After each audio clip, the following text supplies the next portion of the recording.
நல்ல மருத்துவத்தை யார் தருவார்? தூய குடிநீரை அவர் வந்தா தருவாரா? என் பிரச்சனை அவருக்கு தெரியுமா? எனக்காக சட்டமன்றத்தில் போய் பேசுவாரா? இவர் எத்தனை காலம் எனக்காக போராடி இருக்கிறார், என் தளத்திற்காக நின்று இருக்கிறார், இந்த நிலத்தை வளத்தை பாதுகாக்க இவர் பேசி இருக்கிறார். என்னைக்காச்சும் பார்த்திருக்கமா? பார்த்திருந்தா ஐயா ஸ்டாலினுக்கெல்லாம் ஓட்டு போட்டு முதலமைச்சர் ஆக்கியிருப்போமா? என்ன பேசி இருக்கிறார்? இதுவரைக்கும் ஏதாவது ஒரு இடத்தில் மக்களுடைய பிரச்சனைக்காக இந்த கட்சிகள் நின்று இருக்கிறதா? நமக்கு அதிகபட்சமா என்ன? சாதியை சொல்லி அதற்கான வாக்கு, மதத்தை சொல்லி அதற்கான வாக்கு, இப்படித்தானே கட்டமைக்கப்பட்டிருக்கோம். வரும்போதே நாங்க ஒவ்வொரு ஊரா பரப்புரை செய்து கொண்டு வரும்போது புதிய கருவாச்சி பிறகு பழைய கருவாச்சி இந்த ரெண்டு ஊருக்கு இடைப்பட்ட தூரத்துல ஒரு பெரிய அத்துவான காடு, ஒரு கதையில கேள்விப்பட்டிருக்கோம். ஒரு பெரிய மலை இருக்கும், ஒரு அத்துவான காடு, இரு பக்கமும் ரொம்ப பயங்கரமான ஒரு இருட்டு, அந்த வழியில பயணம் அப்படின்ற மாதிரி கதைகள்ல படிச்சிருப்போம். அந்த மாதிரிதான் இருந்தது. ஒரு தெருவிளக்கு கிடையாது, ஒரு தெருவிளக்கு கிடையாது. ஆனா இருக்கிற மலை, கல்லு, மண்ணு, முட்டு, ஒரு உடஞ்சு கிடக்கிற பானை, அதுல வரைக்கும் எழுதி வச்சிருக்காங்க உதயசூரியன் சின்னத்தை. உண்மையில் சொல்ல போனால் ஒரு தேர்தலை மக்கள் எப்படி அணுக வேண்டும், எதற்கு தேர்தல் வருகிறது, ஏன் நாம் வாக்கு செலுத்த வேண்டும் என்கிற புரிதலே நமக்கு பல பேருக்கு இல்லை. இப்ப இதே பகுதியில், இந்த பகுதியில் இதுல இருந்து ஒரு 100 மீட்டர் 200 மீட்டர் போனா பெரிய கொல்லன்னு ஒரு ஊர் இருக்கா? அந்த ஊர்ல தண்ணி இருக்கா? இருக்காம்மா? உங்க ஊராட்சியில மொத்தமாவே எத்தனை குடிநீர் தொட்டிகள் இருக்கு? இருக்கா? ஒரு குடிக்கின்ற தண்ணீருக்காக 50 ஆண்டுகளுக்கு மேலாகியும் அடிப்படை வசதியான குடிநீருக்கும் மருத்துவத்துக்குமே இங்கு படாத பாடு படுகிறோம் என்றால் நம்ம வீட்டுல எல்லாம் எதுக்கு உதயசூரியன் சின்னம், எதுக்கு ரெட்டலை சின்னம், எதுக்கு மாம்பழ சின்னம், எதுக்கு கதிரதிவாளி, எதுக்கு இதுக்கெல்லாம்? அதிகபட்சமாகவே இந்த மக்கள் நாம் அடிப்படையாக கோருவது என்ன? ஒரு சாலை, நல்ல கல்வி, குடிக்க குடிநீர், படித்து விட்ட வந்த பிறகு ஒரு வேலை.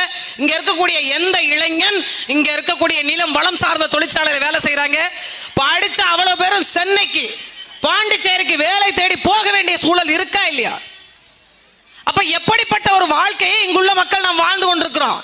இங்க இருக்கக்கூடிய ஒரே ஒரு ஆஸ்பத்திரி இருக்கு, ஒரே ஒரு மருத்துவமனை, கிட்டத்தட்ட 5-6 கிராமத்திற்கான ஒரு மருத்துவமனை. அந்த மருத்துவமனையில வாரத்துக்கு ஒரு தடவை தான் டாக்டரே வர்றாங்க, பிரசவம் பார்க்கிற டாக்டர். வாரத்துக்கு ஒரு தடவை, அந்த ஒரு நாள் மட்டும்தான் பெண்களுக்கான, கருவுற்ற பெண்களுக்கான பரிசோதனையே நடக்கும். இப்படி அடிப்படை வசதிகள் கூட இல்லாத இந்த பகுதிக்கு நோட்டு புத்தகத்தை தூக்கிட்டு கட்சிக்காரர்கள் வர்றாங்க. என்றைக்காவது ஒரு நாள் ஒரு தேர்தலை, நாம் 5 ஆண்டு காலம் நம்முடைய வாழ்க்கையை தீர்மானிக்கின்ற அரசியல் இது. நம் பிள்ளைகள் நல்லபடியாக படிக்க வேண்டும் என்பதற்கான கல்வியை யார் தருவார்? நல்ல மருத்துவத்தை யார் தருவார்? தூய குடிநீரை அவர் வந்தா தருவாரா? என் பிரச்சனை அவருக்கு தெரியுமா? எனக்காக சட்டமன்றத்தில் போய் பேசுவாரா? இவர் எத்தனை காலம் எனக்காக போராடி இருக்கிறார், என் தளத்திற்காக நின்று இருக்கிறார், இந்த நிலத்தை வளத்தை பாதுகாக்க இவர் பேசி இருக்கிறார். என்னைக்காச்சும் பார்த்திருக்கமா? பார்த்திருந்தா ஐயா ஸ்டாலினுக்கெல்லாம் ஓட்டு போட்டு முதலமைச்சர் ஆக்கியிருப்போமா? என்ன பேசி இருக்கிறார்? இதுவரைக்கும் ஏதாவது ஒரு இடத்தில் மக்களுடைய பிரச்சனைக்காக இந்த கட்சிகள் நின்று இருக்கிறதா? நமக்கு அதிகபட்சமா என்ன? சாதியை சொல்லி அதற்கான வாக்கு, மதத்தை சொல்லி அதற்கான வாக்கு, இப்படித்தானே கட்டமைக்கப்பட்டிருக்கோம். நீங்கள் வாக்கு செலுத்திய சாதிக்காரரே வென்று வந்தாலும் கூட படித்த பிள்ளைகளுக்கு பணம் கொடுத்தால் மட்டும்தான் வேலை. ஆமாவா இல்லையா? இங்க இருக்கக்கூடிய பெண்கள்லாம் 100 நாள் வேலைக்கு போறோம்னு சொல்லுவாங்க. 100 நாள் வேலை எத்தனை நாள் கொடுக்குறாங்க? பேரு தான் 100 நாள், அது 6 நாள் ஆயிடுச்சு. அந்த 6 நாளுக்கும் வேலை கிடையாது. அதுலயும் குறிப்பா என்னன்னா, இந்த ஊராட்சிக்கு ஒரு பெரிய வரம் என்னன்னா, பிரசிடண்டோட வீட்டுக்காரு போலீஸ்காரர் போய் டக்குன்னு கேட்கவும் முடியாது எதையும். அப்படி ஒரு பயம். எத்தனை காலத்திற்கு நாம் இப்படியே இருக்க போகிறோம்? இன்னொரு பக்கம் கள்ள சாராய மரணம். ஒரு சாராய வியாபாரியினுடைய சின்னத்தை வீட்டுல வரைஞ்சு வைக்க உங்களுக்கு எல்லாம் எப்படி மனசு வருது? 68 குடும்பங்கள் இன்றைக்கு அனாதை குடும்பங்களாக ஆகி நிக்குது கள்ளக்குறிச்சியில. வீதிக்கு வீதி சாராய கடைகளை திறந்து வச்சு இதுல பெண்கள்லாம், நாங்கெல்லாம் மாசம் 1000 ரூபாய் வாங்குறோம்ங்க. தகுதி வாய்ந்த பெண்களுக்கு மாதம் 1000 ரூபாய் வழங்கிய சின்னம் உதயசூரியன். பரப்பை செய்றாங்க. யார்? அவங்க அப்பா வீட்டுல இருந்து கொண்டு வந்ததா? கருணாநிதி ஓங்கோல்ல இருந்து அவங்க குடும்பம் மொத்தமா ஓடி வரும்போது ஒரு பெரிய பணப்பட்டியை கொண்டு வந்து தமிழ்நாட்டில் இருக்கக்கூடிய பெண்கள் எல்லாம் காசு இல்லாம கிடக்குறாங்க, அதனால மாசம் 1000 ரூபாய் கொடுப்போம் என்பதற்காக கொண்டு வந்தாங்களா? டாஸ்மார்க்ல எவ்வளவு சரக்கு விற்குதோ அதுக்கு தகுந்த மாதிரி தான் காசு. அந்த காசை வாங்கி கொண்டுதான் நீங்கள் உரிமையாக உணர்கிறீர்களா? உணர முடிகிறதா உங்களால்?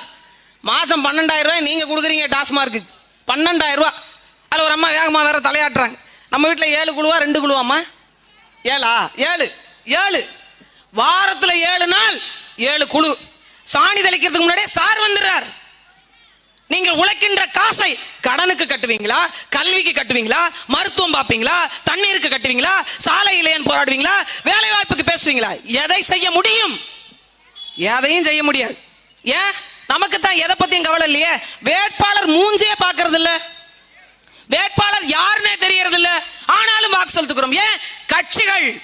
இன்னொன்னு காசு. நான் ஒரு பக்கம் பேசிக்கிட்டே வரேன், ஒரு 50 பேர் அந்த மாதிரி பரிச்சட்டையை தூக்கிட்டு பேப்பர் எடுத்துக்கிட்டு கணக்கு எழுத போய் கொண்டிருக்கிறாங்க. இப்ப இவங்க எழுதுற கணக்குல தான் தமிழ்நாடே விடிய போகுது.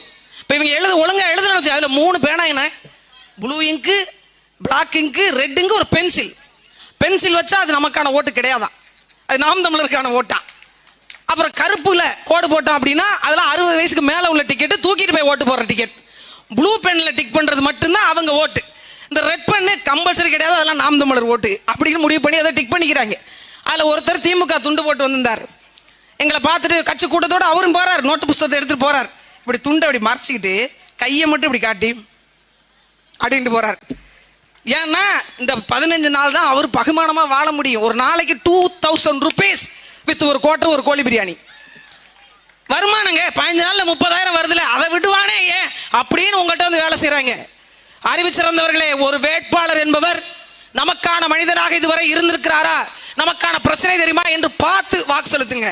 வீட்டுக்கு வீடு சின்னத்தை வரைந்து வைப்பதால அவங்க உங்க வீட்டு வாசல்லாம் வந்து நின்றுக்க மாட்டாங்க. மக்கள் பிரச்சனைக்காக எந்த சட்டமன்ற உறுப்பினர் உங்கள் முன்னால் வந்து நின்றிருக்கிறார்?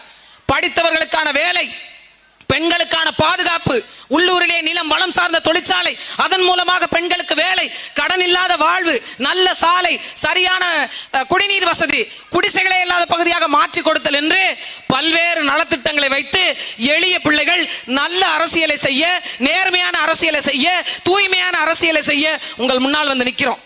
நீங்க ஓட்டுக்கு வாங்குற 500 ரூபாய் பெருசா, 1000 ரூபாய் பெருசா, அல்லது 5 ஆண்டு காலம் செம்மாந்த வாழ்வு வாழ வேண்டும் என்பது பெருசா என்று பாருங்க.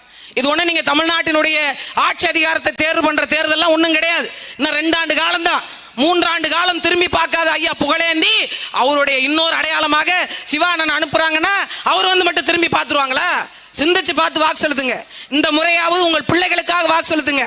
5,000 ரூபாய் கொடுத்தாலும் வாங்கி வச்சுக்கோங்க. எங்க அண்ணன் சொல்ற மாதிரி அது 20,000 ரூபாய் கூட மாறும். எல்லா ஊர்லயும் 10,000 பேசிட்டு இருக்காங்களா? இந்த ஊர்ல கம்மியா கொடுத்தா சட்டையை பிடிச்சி செவ்வளை காட்டி 4 அரைஞ்சு காசு வாங்குங்க. எல்லாம் நம்ம பணம். அதை திருப்பி பெற்றீங்கன்னா கூட நேர்மையானவர்களுக்கு வாக்கு செலுத்துங்க. 2 பர்பஸ். ஒன்னு காசு மாச்சு, சரியான வேட்பாளரை தேர்வு பண்ணதுமாச்சு. அதனால சரியானவர்களுக்கு வாக்கு செலுத்துங்க, வலிமை தாங்க, எளிய மக்களுக்கான அதிகாரம் வெல்லட்டும். ஒரு சாதாரண குடும்பத்தை சேர்ந்த பெண்களும் சட்டமன்றத்துக்கு போய் நமக்கான உரிமைகளை பேச முடியும் என்பதற்கு பேர் தான் புரட்சி. அப்படி எளிய மக்களுக்கான அரசியல் புரட்சியாக நாம் தமிழர் கட்சி இந்த விக்கிரவாண்டி இடைத்தேர்தலில் உங்கள் வீட்டு பிள்ளை மருத்துவர் தங்கள் அபிநயாவே உங்களுக்கு வேட்பாளராக நிறுத்தி இருக்கிறோம். வாக்கு பெட்டியில 2வது பட்டன், 2வது பொத்தான அழுத்துங்க. ஒரு மிகப்பெரிய ஒரு மாற்றத்தை விக்கிரவாண்டி மண்ணிலிருந்து தொடங்கி தமிழ்நாட்டினுடைய வெற்றியினுடைய தொடக்கமாக ஒட்டுமொத்த தமிழ் மக்களுக்குமான ஒரு தமிழர் நிலத்தை தமிழன் ஆள வேண்டும் என்பது ஒரு மாண்புக்கான முதல் தொடக்கமாக விக்கிரவாண்டியினுடைய இடைத்தேர்தல் முடிவு அமையட்டும். எல்லோரும் ஒன்று சேர்ந்து வாக்கு செலுத்துங்கள். எளிய மக்களுக்கான அதிகாரம் வெல்லட்டும். நன்றி, வணக்கம். நாம் தமிழர். அண்ணன் சோழன் மு. களஞ்சியம் அவர்கள்.